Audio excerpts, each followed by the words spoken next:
So, obviously, faith is a centerpiece for you, and it is a centerpiece for your life. So we're going to do some work on that. And the first part that I'm going to explain something here, is I'm going to emphasize again that you can reduce 90% of your stress in life to the word faith. To the word faith. What causes you to lose faith, what you don't have faith in, when someone says something, you don't believe them. The insecurity that it makes, that something draws from you, the belief that something might not work out, and what it all amounts to, if I can take you all the way up here to your holy journey, your charism, is that you have no sense of your soul, and that your soul's calling the shots. So I'm going to put this in the story of Jesus real quickly, and I remind you that I'm not recruiting you.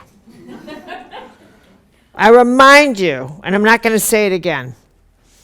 But remember that these great teachers of Buddha and Jesus, and they didn't waste their life. So there's the real power of their life is hidden in the symbolic meaning of what they did. Right? In the symbolic meaning, as well as the physical, but what they did physically, they did because of the symbolic message. Are you with me here? So, remember how Jesus had a dramatic exit, and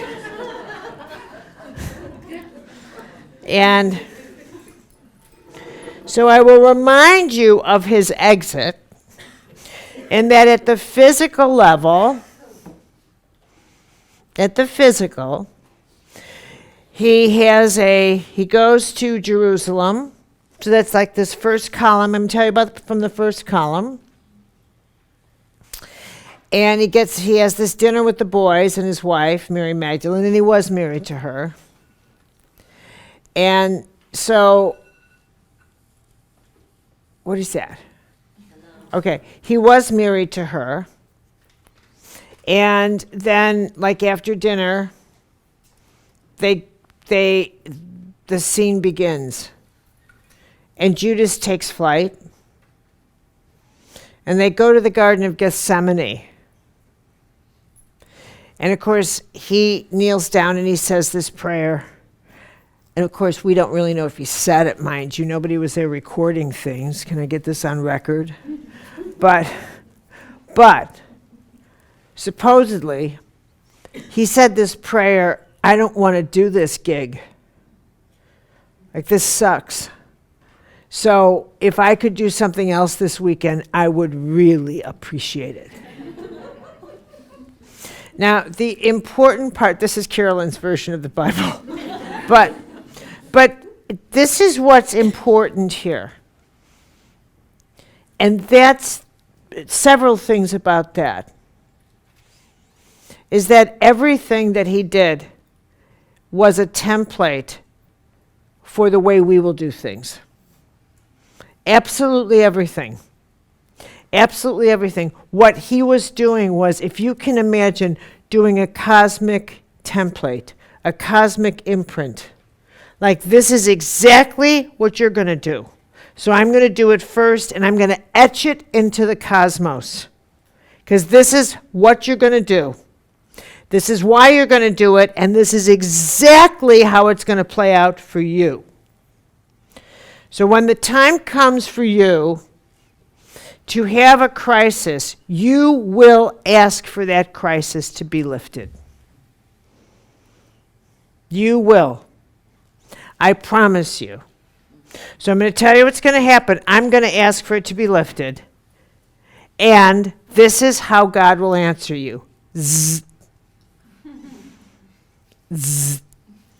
And that answer means, Heaven doesn't waste its messages. No answer is an answer. Proceed as follows. Now that is faith. Now pay attention that this is how third column faith works, which is I'm not getting any other instruction. Not I'm not hearing anything. Oh, you. But rather, I'm not getting any other instruction. This is exactly what I'm supposed to do. Get the difference? Yeah. Yeah, yeah, yeah.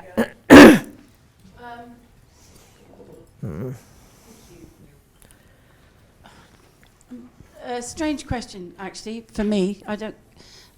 Could you give me the equivalent for Mary Magdalene?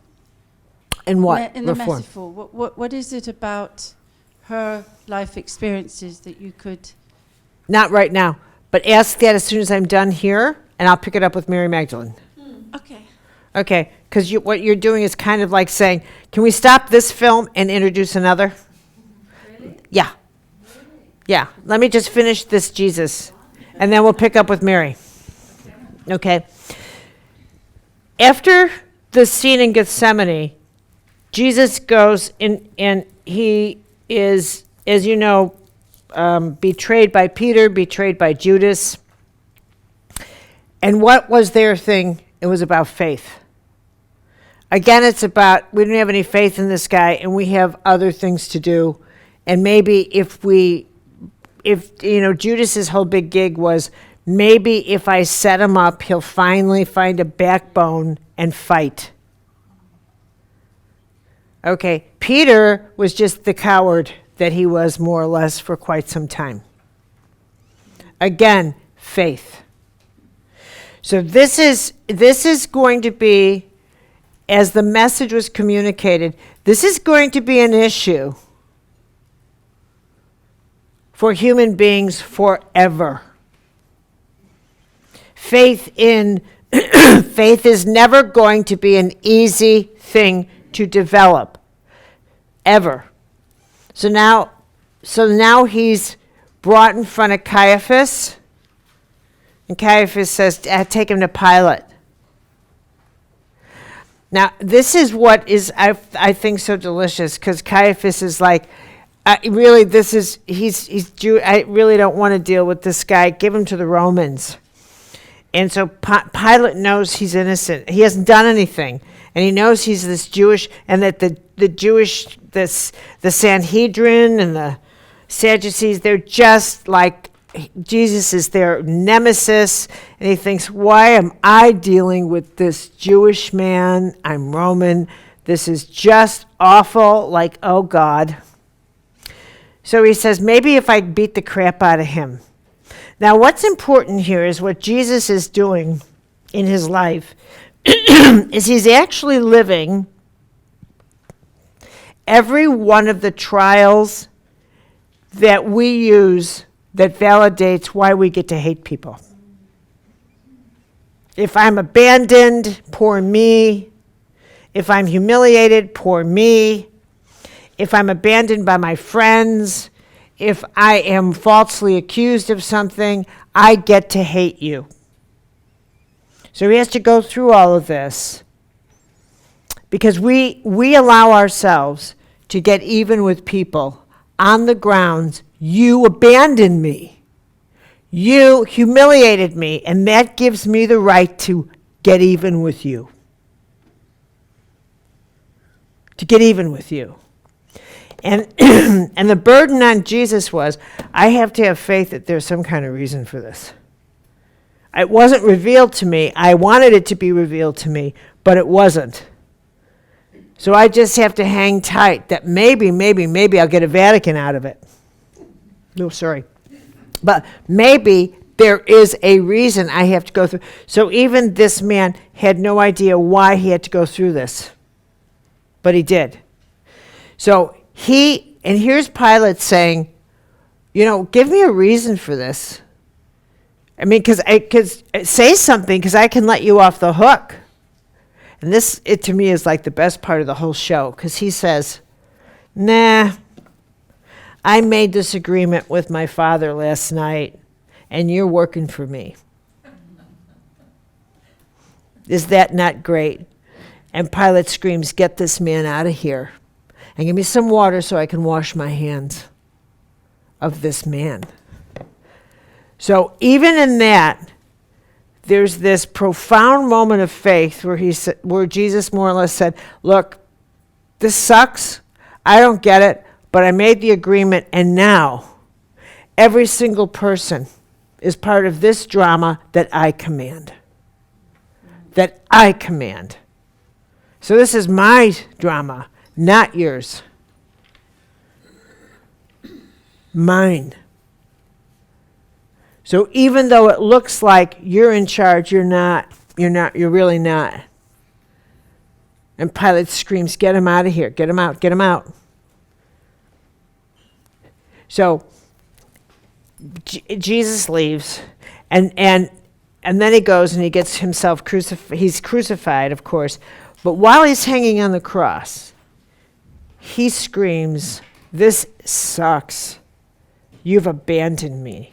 Which means that's inevitable for you too. That in this journey of having faith, we will all scream, I'm sorry, but like, I've done everything. I have suffered, I have this, like Job.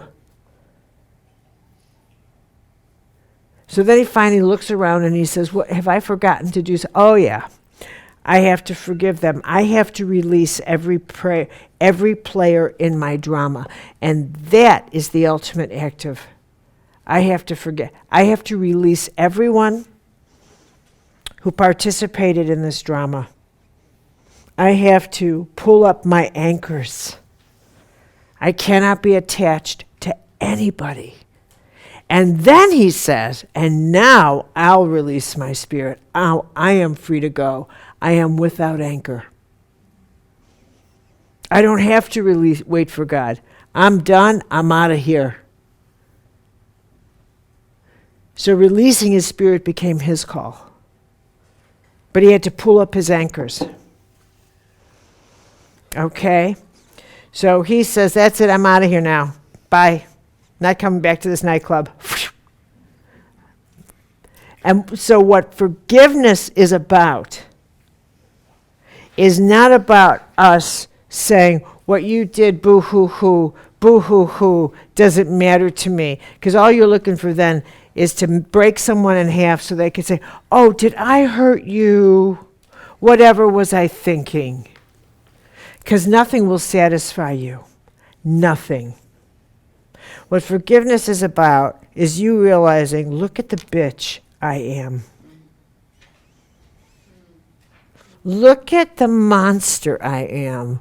And you helped me realize that. I owe you a thank you note. I didn't like this thing. But wow, oh wow. Look at what I've discovered about me because of you, because of this experience. Even if the experience was the worst ever, I thought, I didn't realize I could be so morphed, or this is what other people have gone through, or now I'm humiliated by this, but I'm also humiliated because I didn't want to be like other people who had such a filthy experience. And now I'm just like them. So there's all kinds of ways that you realize, and now what I have to do is humble up and recognize I'm not special. I'm just like every other human being, and I can have just the same kinds of experiences as every other human being. And I need to crucify that part of myself that says I'm special. And I was holding on to being special because I thought that would protect me from having these kinds of experiences. But it didn't. And now I am. So there it is. So the crucifixion is about Because, and until I do that, I will always want to get even with you. And I just can't live in that place, because it's not about you. It's about the fact that anybody who hurts me, I want to get at. And I want to get at that part that wants to hurt anybody who hurts me. Am I saying this correctly? So special and And fierce. right, and it's not, and so long as I lack faith, then I will think that you have the capacity to destroy my life. And that's the big thing. So long as I lack faith in me, and faith in my journey, and faith in God, I will believe that any human being, anyone, is strong enough to destroy my life path. Mhm. Is there a link? Would you like me to? Wait a minute. Did I communicate that one? Because that's a big, huge jewel. So you said one more time. All right, let me finish. When you lack faith, you will believe anyone can have power over your life. Anybody, that they can make a decision, they can fire you and destroy your life. That their life power is greater than than God's plan for you. And you will feel gutted, and you will spend your life in vengeance instead of the truth that no human being is as powerful as your charism, as God's plan for you, as your soul.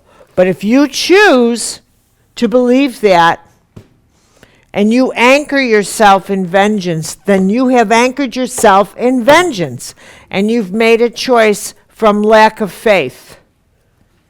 And then from that point on, every choice you make will essentially be a choice coming from the absence of faith. You won't believe anything anymore. You won't believe in yourself. You won't trust anything. You won't trust your intuition. You won't trust guidance. One thing will lead to another, and you'll rot inside. Go ahead. Is faith interchangeable with the word love? No, not at all. No. No, you can love someone and not have any faith in them. I mean, Trust me.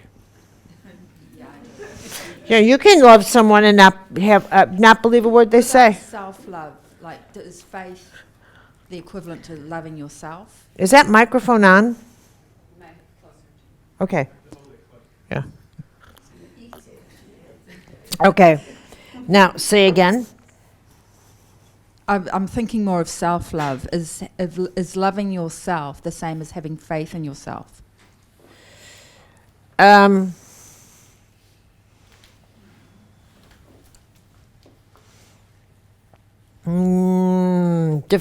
Give me an example of what you mean by loving yourself.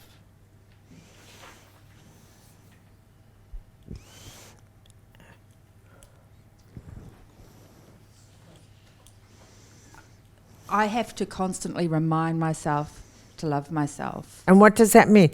Give me an example. Make it visceral. An example of my loving myself is. Oh gosh, I don't know. Being here.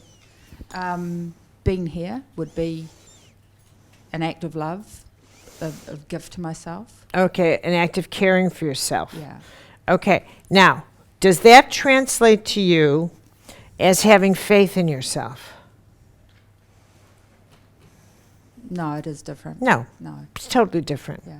Because you don't have faith in yourself entirely. That's what you're working on. Mm. If you said to yourself, does your inner self totally trust you to come through with something that's challenging? And you'll say, don't cover your solar. Open. If you said to yourself, you know what?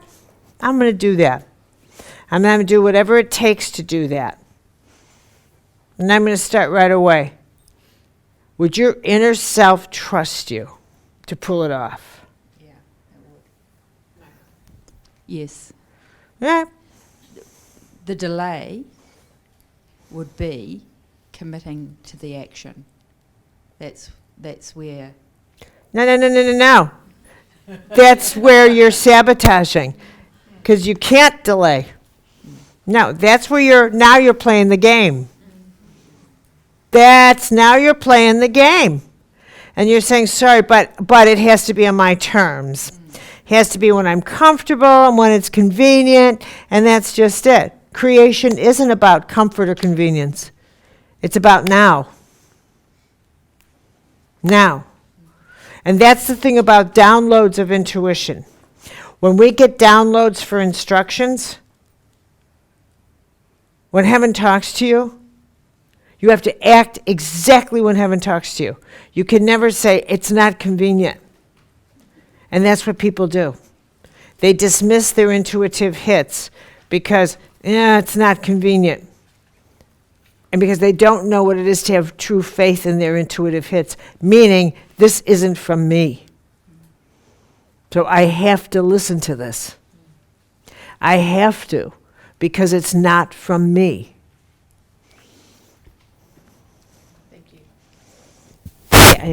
Go. We're going to go back. Yeah, we'll go that way and then back. Yeah.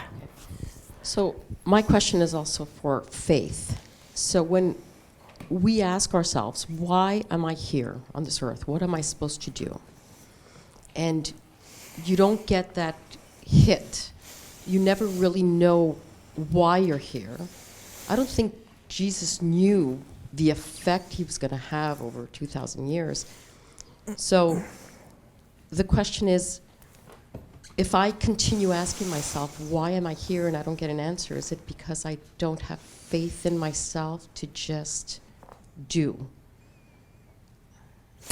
Well, you are, let's go about it this way. And this would how many of you feel like it's blank when you ask that question?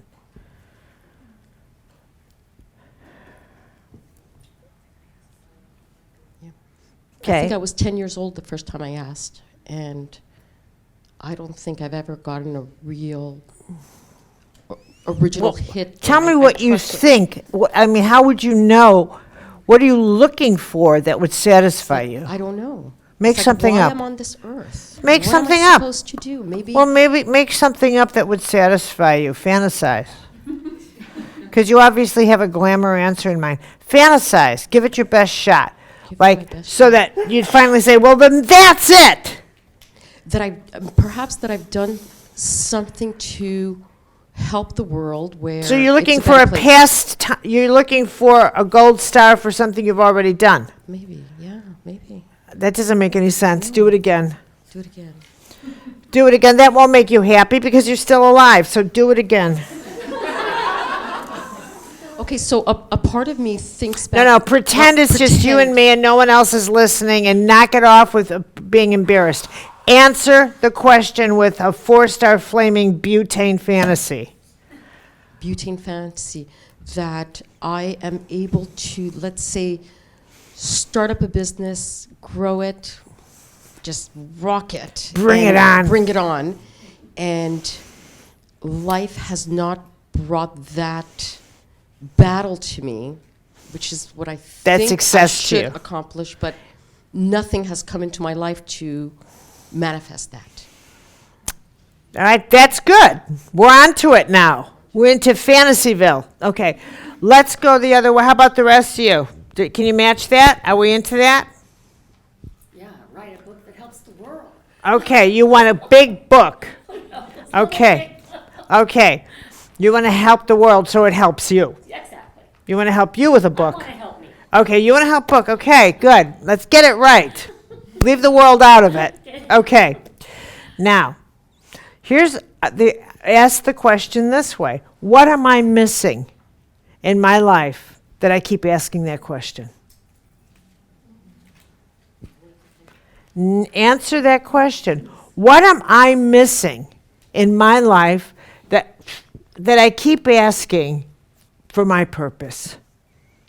I don't trust that I will actually do what I have to do. Go ahead. I don't trust that I will actually do what I have to do to accomplish the goal I would set out for myself. I don't trust myself. You don't trust yourself. Yeah. To- If to- I'm going to be perfectly honest with myself, I would yeah. say be imperfectly honest, just be honest. Yeah. If I'm going to be honest, yeah. You don't trust yourself, period. And The vocabulary around my tribe is no, no, no. You can't do that. You're not smart enough, which has always been. And in my words, it's like my tribe, from as early as I can remember, I speak alien. They never, ever have gotten me. And so I don't think I've ever learned to trust myself. Yeah. yeah, well, Yeah, it is. I'm working on it. and how you going to work on it? Set a goal and do it. Ugh. Honestly, I'm in this gray area there. Ay, ay, ay, I know. ay, ay. Isn't that sad? What a mess. It's not a mess. It's so simple. It's like, how do I learn to bake a cake? Bake the cake! Just do something. Just do something. Don't make it so big. Start small and Don't make it move so forward. impressive. Yeah. Stop trying to impress them so they look at you and think, my God, are you wonderful? Yeah. No, yeah, that's what your problem is. You want to impress them. You're not interested in your highest purpose. Okay. You're interested in impressing them so they'll apologize to you. Mm-hmm. Yeah. So, yeah. Yeah. Wow. There. Really? Why do people plug into people like that? Your whole life is about getting them to look at you and say, wow. Here, I'll say it. Wow. Now, get on with your life. Oh, yeah. All right, what else? Anybody? Yeah, there and there. Yeah, you still want to ask me a question, right? You want to run away from me? I just try to make it easy on you. I just really, right? Am I right? If I got it right, you were talking about our ability to not be attached or affected by other people's judgments and behaviors will help us to not lose our power. And if I understand correctly, it has to do with our faith in ourselves, this ability. Yeah. And just wondering if you have any recommendations on how to increase or gain faith in oneself. All right. You guys are going to work. That's it.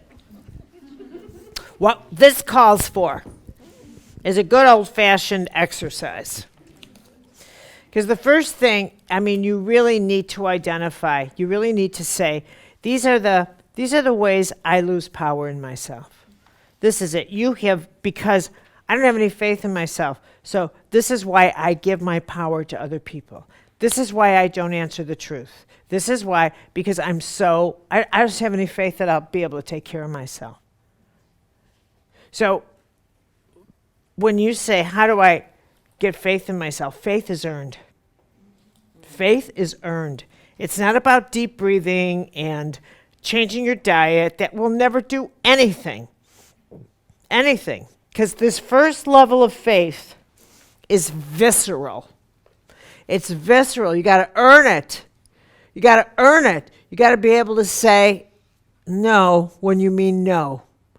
And have enough faith that the way your world changes because you say no, you'll be able to endure. Endure. Endurance is a grace. God grant me endurance because I'm about to change my life. Because this is what is called for. To thine own self be true. So when someone says, are you going to leave? Yeah. Yes, I am. Open the door. I'm out of here. Okay? So the first thing you really have to identify is, what causes me to not tell the truth? Where do I lose my power? Where do I lose my power? What causes me to lose my power? So that's the first thing you're going to do right now, is identify what causes me to lose my power in the physical world. With my tribe, with a one-on-one relationship, and with the way I feel about myself. Now these are three big questions, people. Do you tell yourself, I don't like myself. I'm not good enough. I'm not this. I'm not that. How do you talk to yourself? Do you lose faith in yourself? Do you diminish yourself so that you find ways to postpone? Do you tell yourself,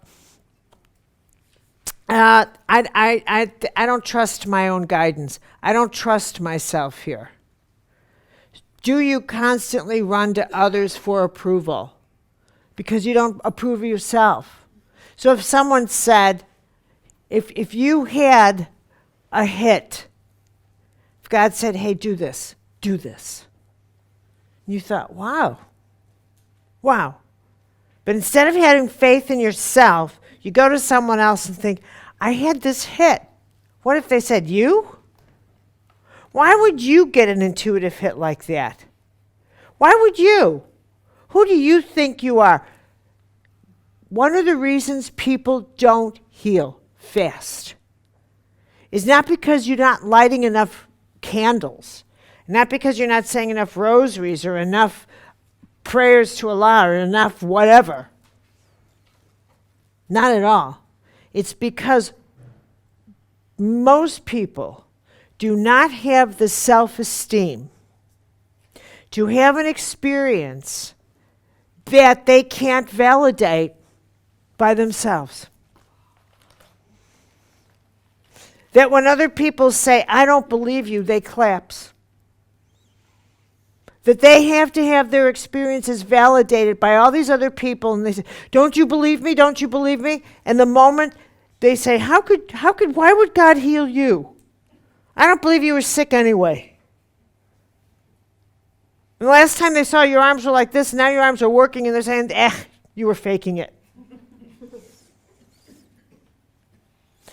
Because healing at the speed of light is so phenomenal.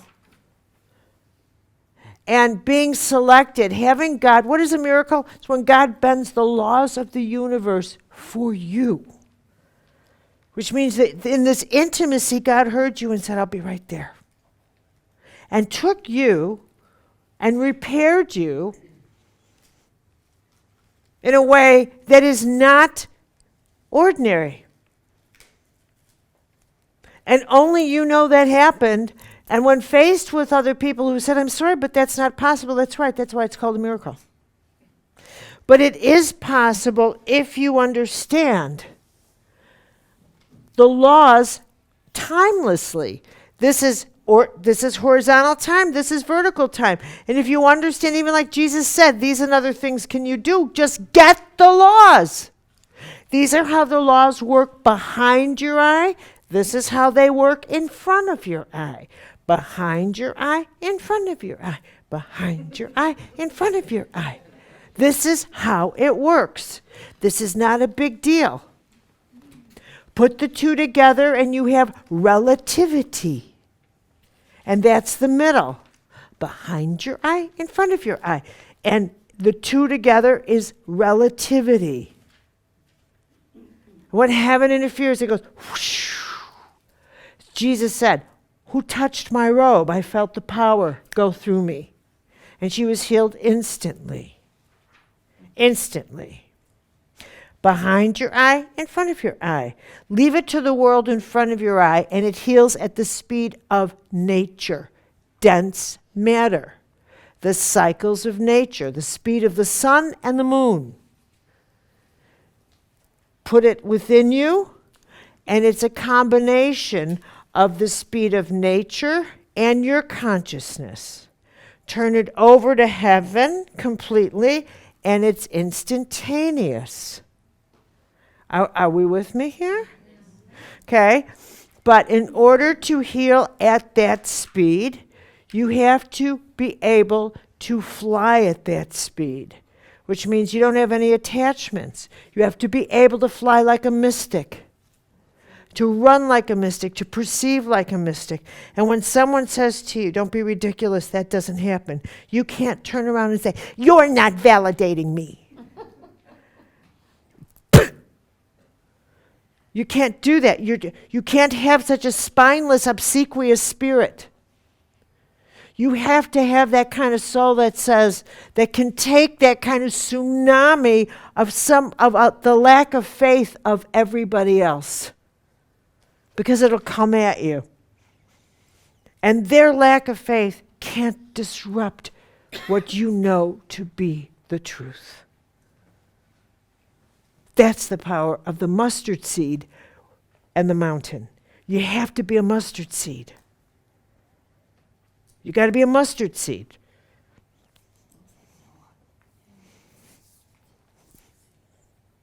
Got it? It's worth it to be a mustard seed. It's worth it, worth it, worth it. Worth it. Okay, what? Wait a minute.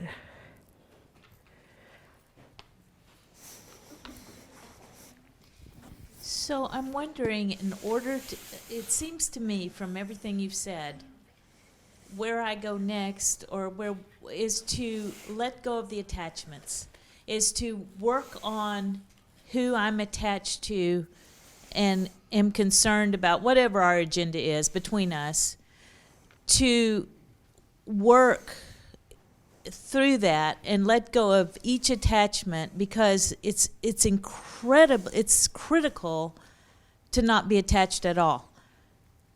Well, okay. Like, I'm seriously attached to friends and family. So let's talk Right. about attachments. Right. What happened to my sleeves? I'm seriously attached to friends and family, okay? Okay. So there's attachments and there's attachments. Right. Right? Right. But, Beth, where's my sleeve? Is there a sleeve there? Yeah. But, thanks, honey. But, my attachment to, like, Beth, a 30-year friend, Joyce, a 30-year friend, is not like, and if they leave me, I'll die. Exactly. Okay? That kind of thing. So you don't do these kinds of things, or that if you don't make up narratives that cost you your soul. That's where you get. And here's another one. Because of you, I'm failing. Okay? Because of you, my children. Those are narratives that are costing you big. Those are the ones where it allows you to not have faith in yourself. Yes, and it's the anchors, it's pulling those anchors up. Right, right. Okay. And these are the big ones. Big, huge, Nikki. Big, huge, great, big, huge. Because these, where's there? You pull up these anchors, and what you realize is, if I pull up this anchor that says, I have believed for 20 years that you're the reason I'm not successful. If I pull this anchor now, who am I going to blame for not being successful? Yes. Now this is, I got to have, which means I've got to, I have to rethink this whole gig about the choices I'm making that have essentially, I have let myself off the hook. I haven't had to have any faith in myself, because that's where you've come in.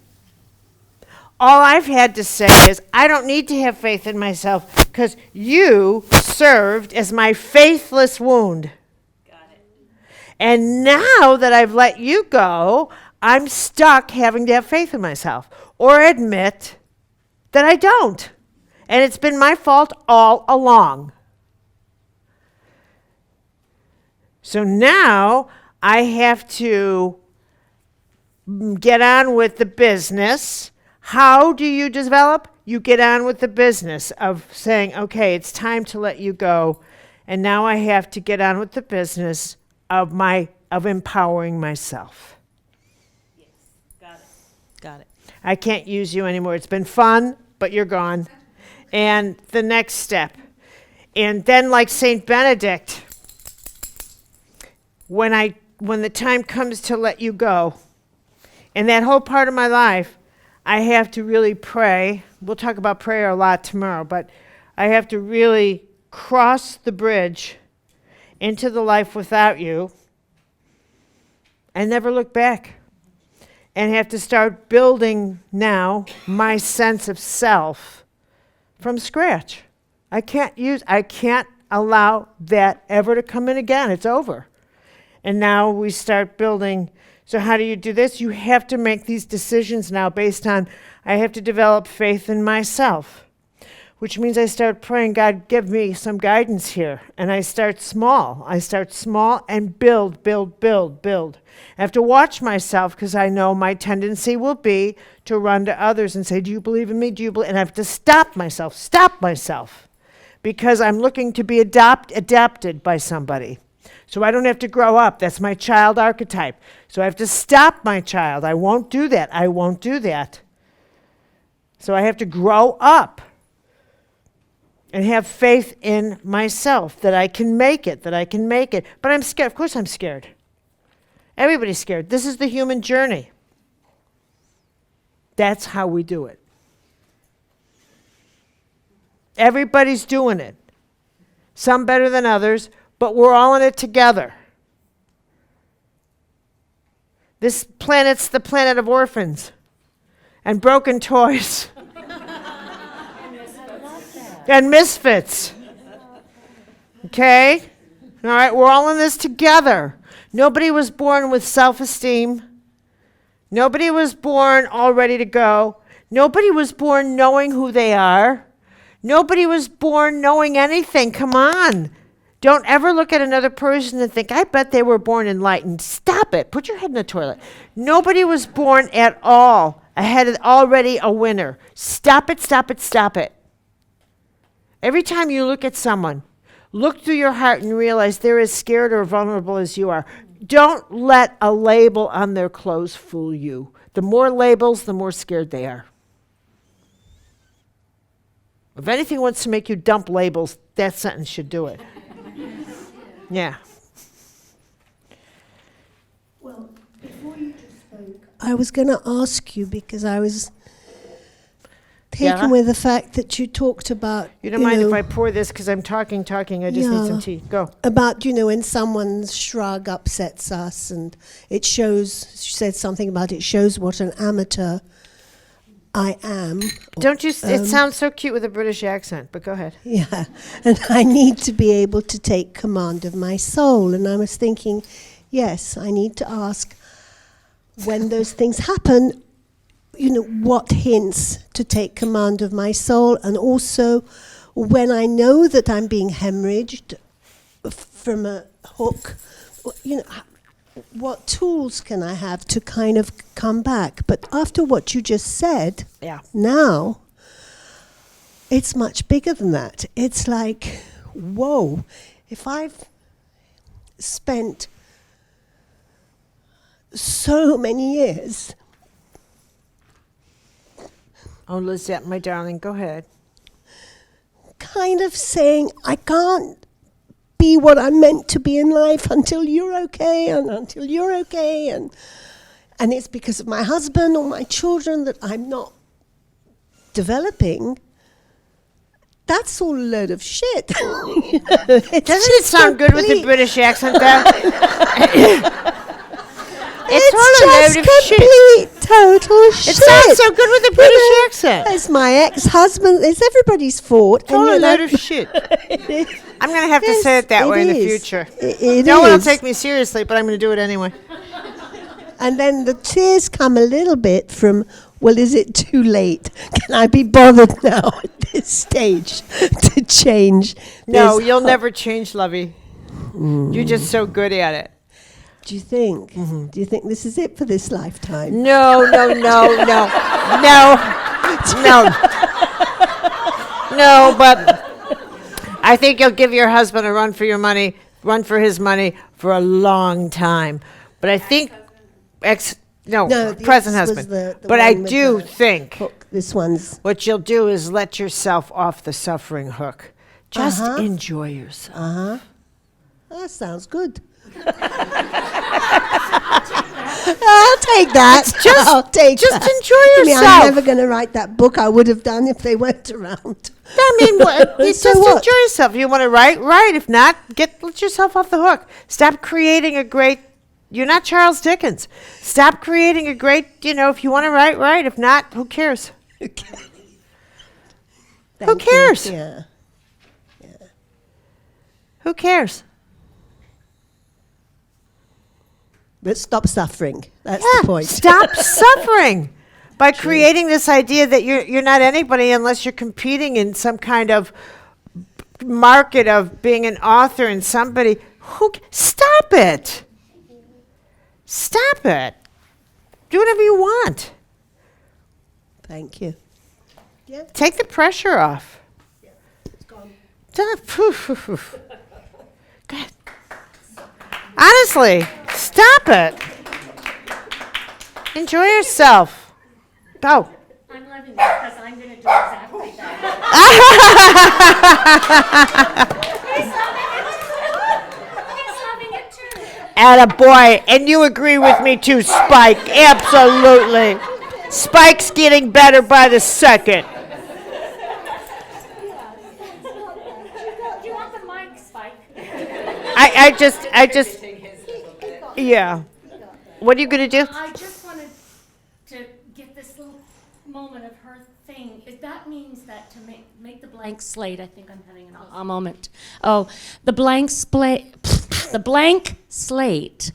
is about not demanding of yourself that you write the book or that you have to do this or that to be successful. Precisely. It's just let it happen or let it be or not be. Or let it go right. And and here's the way you say this is the prayer, really. You say to God, you know what? I have been tormenting myself because I've been insisting on what my charism is. And it's not working because as I've noticed, you don't listen to me. So it's obvious I should listen to you. So from now on, the slate's blank. Fill it in. Fill it in. Fill it in. Do with me what you will. And that's actually easy, much easier. Well, not. Well, oh, are you in for a surprise? But the truth is, you can't tell heaven what you want. It doesn't work that way. And so the prayer is, do with me what you will. You've given me so many talents. Don't waste me. Don't waste me. What do you want me to do?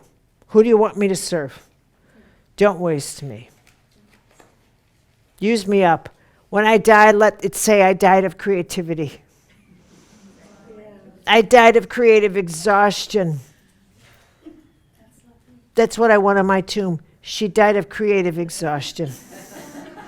Gave all she could and said goodbye. Okay?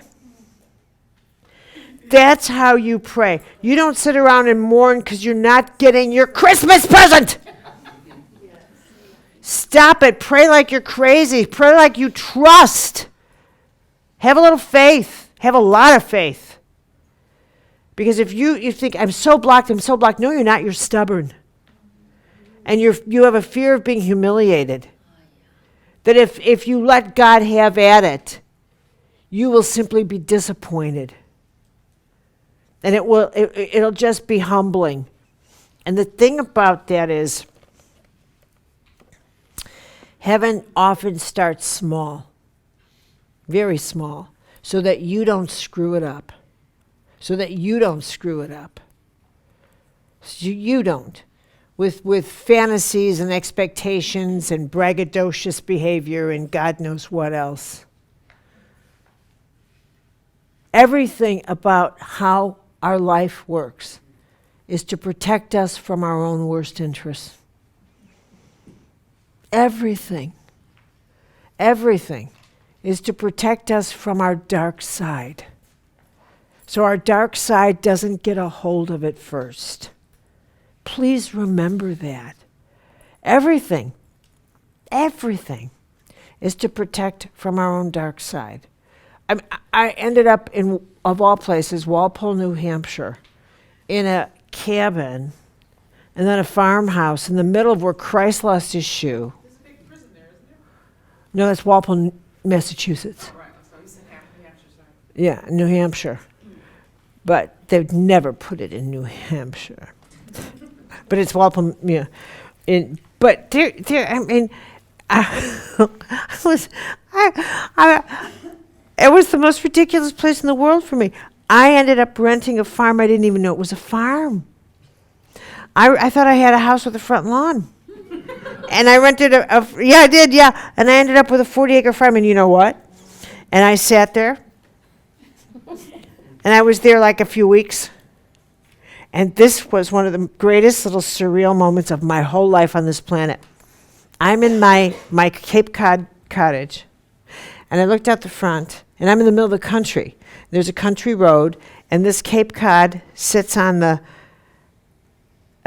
close to the country road, and the farm's behind it. All the acreage is behind it.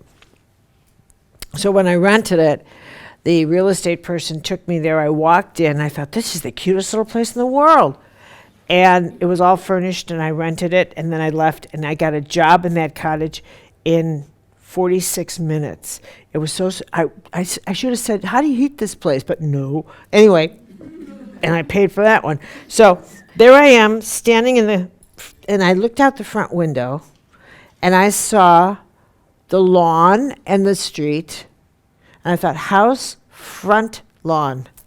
I look this way, and I see a red barn. And I went, barn, farm, house, front lawn, barn, farm, house, front lawn, barn, farm. Where am I living? So I picked up the phone and I called the real estate. And I said, do I have a house with a front lawn? Or did I rent a barn and a farm? Silence. She said, you rented a 40-acre farm. And I said, no, no, because I am from Chicago. And I can't live on a farm. I don't live on a farm. I can't live on a farm. I've never been on a farm. And she said, well, you are now, and you're living on a farm. And I said, no. That's right, Spike. That's right. And I said, I can't live on a farm. I can't. And I couldn't stop saying that. And she said, well, you do. Okay, so it wasn't too long later that this little Cape Cod is situated on this dirt road. That's not a road, it's a paved road, paved country road, number, it's called County Road. And it swings around, and here's the Cape Cod, and then it just keeps going like this to Keene, New Hampshire. And it's all farmland, all dairy farmers.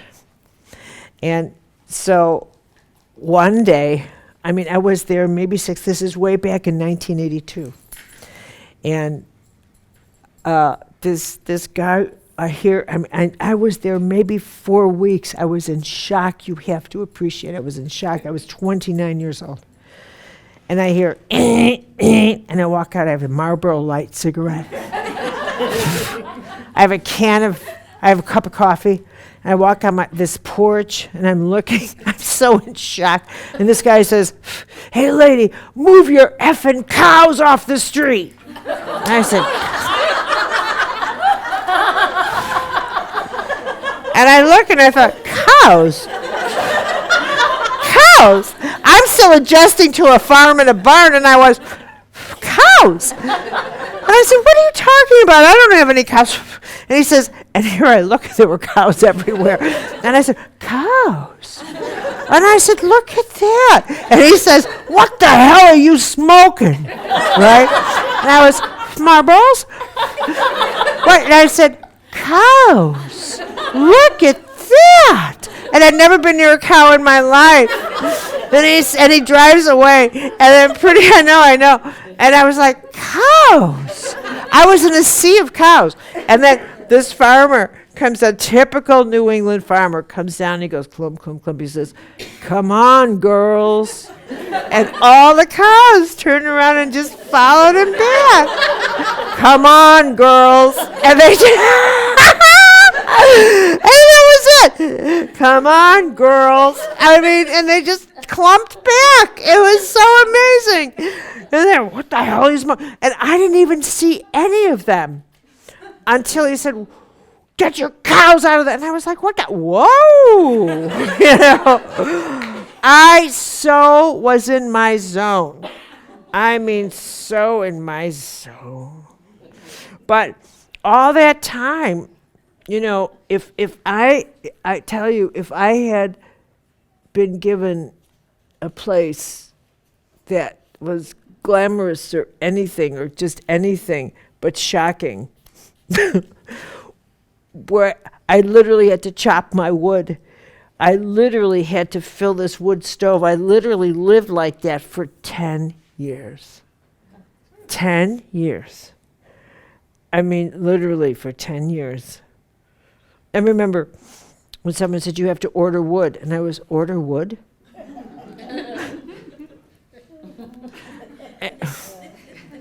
And they said, and I said, yes, well, of course. So I called up and I said, I need to order wood. And this guy says, and? And I was,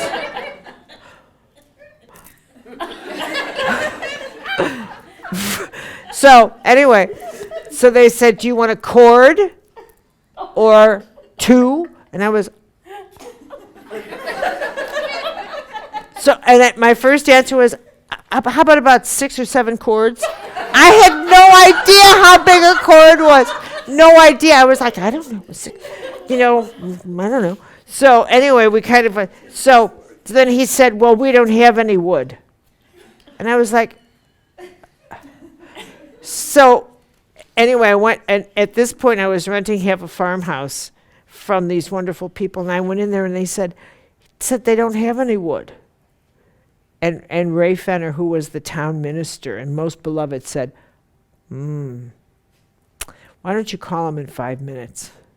And I called back, and he had called. And so, yeah. So, and he said, why don't you tell them you want about 1.5 cords? And, you know, there I was, 6, 7, I don't know. Right? So then all this wood comes, and I thought, and I said, well, why don't you put it somewhere else? Like in the basement. And these 2 cooters are standing there like this, just like out of like Green Acres. And they were like this, and they're rocking. And the one says to the other, you like it here? And I said, no. And the one says, where are you from?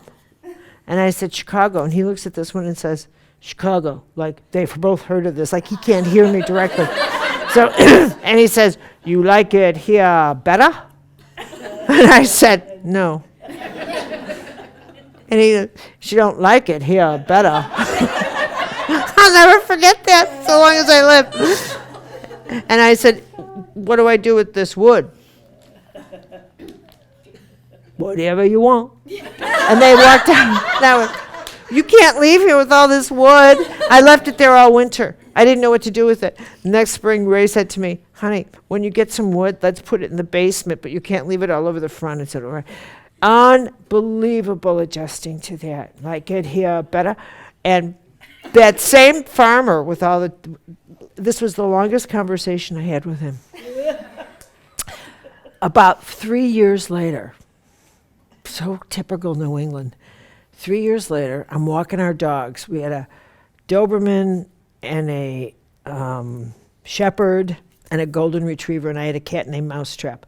So all of us are walking, and I walked past John, this dairy farmer, and he had a blue jean jacket with very thin flannel lining, and he was chopping wood. It was a February day, just like this, and it was bright sunny, and the syruping had started, and He had a flannel shirt on, but it was cold. You know, it was bright but cold.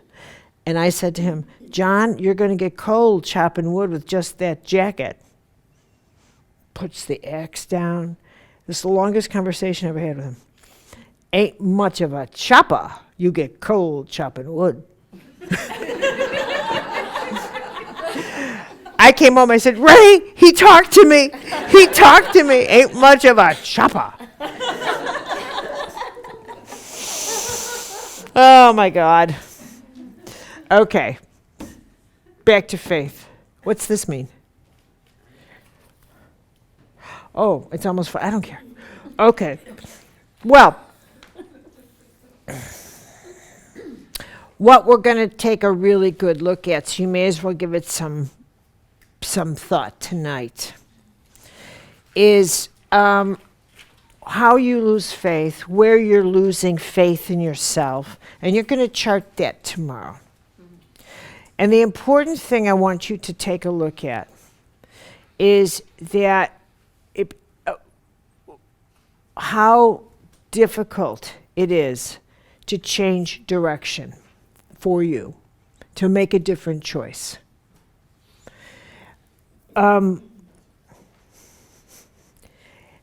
you set up the pattern in your life, how patterns are set up in your life to maintain a lack of faith in yourself. How your relationships are set up to support an absence of faith or faith. And this is a big, huge, big deal, people. Yes. Can you repeat that last one? Yes. That we set up our living situation, our relationships, our patterns to maintain an absence of faith or faith.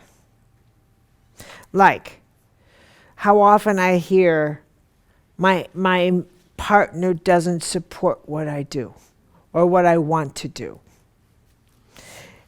And everything that, think of all your creative projects, everything relies upon you having faith in yourself. And that relies upon you having faith that you're supposed to do this. How many times people use the phrase meant to, supposed to? That's holy language. When you say, I'm meant to do this, who are you talking about? What do you mean you're meant to? By who is meaning for you to do this? What, by what standard? By the stars? By God? What does someone mean when they say that? And what they're saying that this is part of my calculus, my destiny, my charism, however it is they are crediting that. It is a statement about their holy purpose. And so when you reach a place where you start talking about yourself in terms of, I am meant to do something, you are getting to the second touching the third column. You are no longer talking about a job. You are pushing into your calling, into your charism, where you're saying, if someone said to you, well, why don't you just get a job? But you are feeling, no, I want to do what I'm meant to do. I want to do what only I can do. What you're meant to do is what only you can do. A job is what anyone can do. But what you're meant to do is something that you were born to be of service in some way. And by the way, be very clear that I'm not talking about a great big huge glamorous thing. By meant to do, it could position you in a cafeteria line, but you're somewhere, but you're the one that has a particular type of healing charism that is needed in that environment. So don't go thinking that it's that what you're meant to do is something so spectacular at all. There is an absolutely magnificent book that captures this called Peace Like a River. And in that book it really captures exactly what I'm talking about. It's the story of a boy named Reuben who writes about his father. And his father was a mystery to him, someone he just couldn't quite understand. And his father had been heading as a career as a physician, and was married. So the father and the mother were married, and Reuben had a brother, and somehow something happened, and he just left his career in medicine. Just left. And took a job as the janitor at the school where Reuben was. Completely humiliating him. He was totally humiliated. But Reuben thought something had happened to his father, and he couldn't understand what happened to him. Not at all. But the father had become something transformed in him, deep within him. And he became gifted as a profound healer and a psychic. Not a psychic, but a deeply, he had the sight. He had the sight. And there's a scene in this book where Reuben's father is humiliated constantly. And Reuben wanted his father to just smack these people around. But he never did. And he just never did. And Reuben just wanted his father to stand up and just beat the shit out of these people. But he never did. And there was a scene, and I'm not getting all the details correct because it's been a while since I read it, but in this scene, someone throws something at Reuben's father and gets him dirty in the cafeteria. And that's why I'm bringing this book up as an example. And instead of Reuben's father smacking him, it was one of like the 8th grade boy or the kid in high school. It was a kid that had acne. He goes over to him and touches his face and heals him. And heals him of this acne, and then walks out of the school. And Reuben was infuriated. But what he did was he healed this boy of his rage and his need to humiliate other people. And he saw that this boy with the acne was so jealous of how much Reuben and his father loved each other. So he saw, that's what he healed him of. That he could wear the dirty clothes and it didn't mean a thing to him because he saw where the pain was coming from. And his faith was so great that what happened to him physically was of no consequence. This is a magnificent story. An absolutely magnificent story. Magnificent. And again, I think what someone's highest potential is hidden behind acts of humiliation.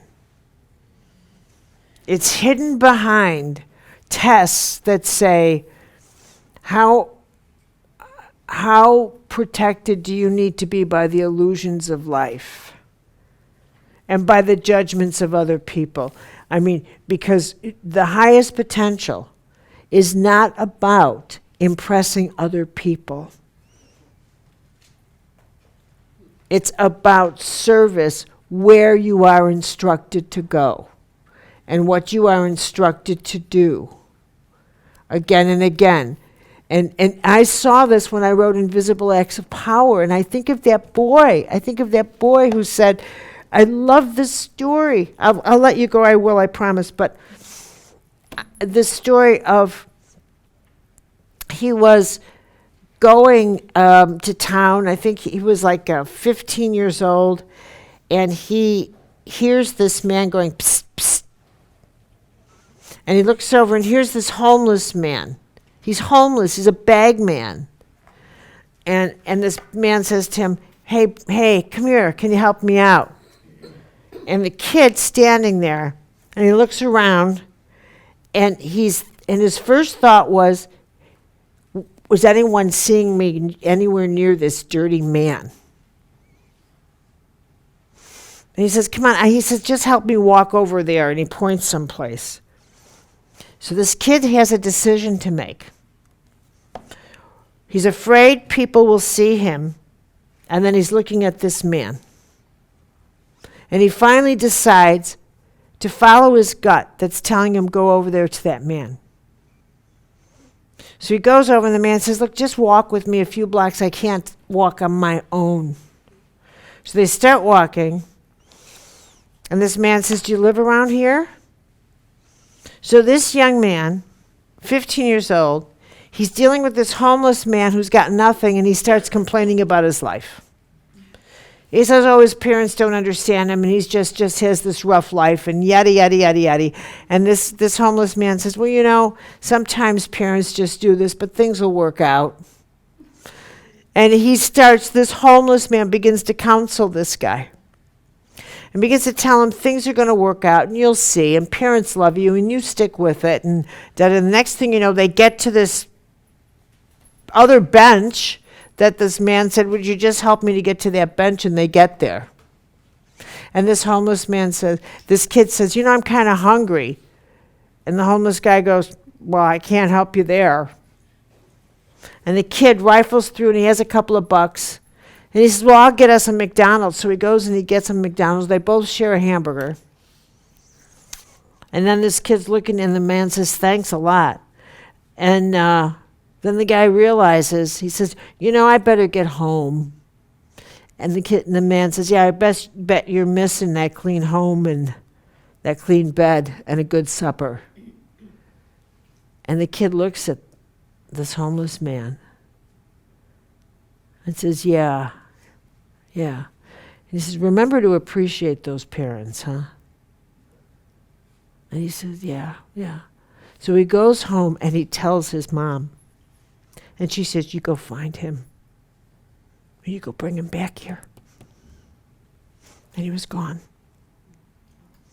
He was gone. And that choice to not be controlled by the fear that others would see him sitting with a dirty person. But in fact, what this kid said was, I kept company with an angel. With an angel who changed my life and who opened my heart to my family, and I in turn to the families of others for the rest of my life. But if I had, in that moment, if my pride had taken over and said, oh no, what if other people see me? That was the moment his highest potential, his charism surfaced. And God said, you call it. You call it now. Do you want your highest potential or don't you? And there it was. So you don't know when the moment will come, when the choice will come. When the choice will come. But it's always a humble package. Always.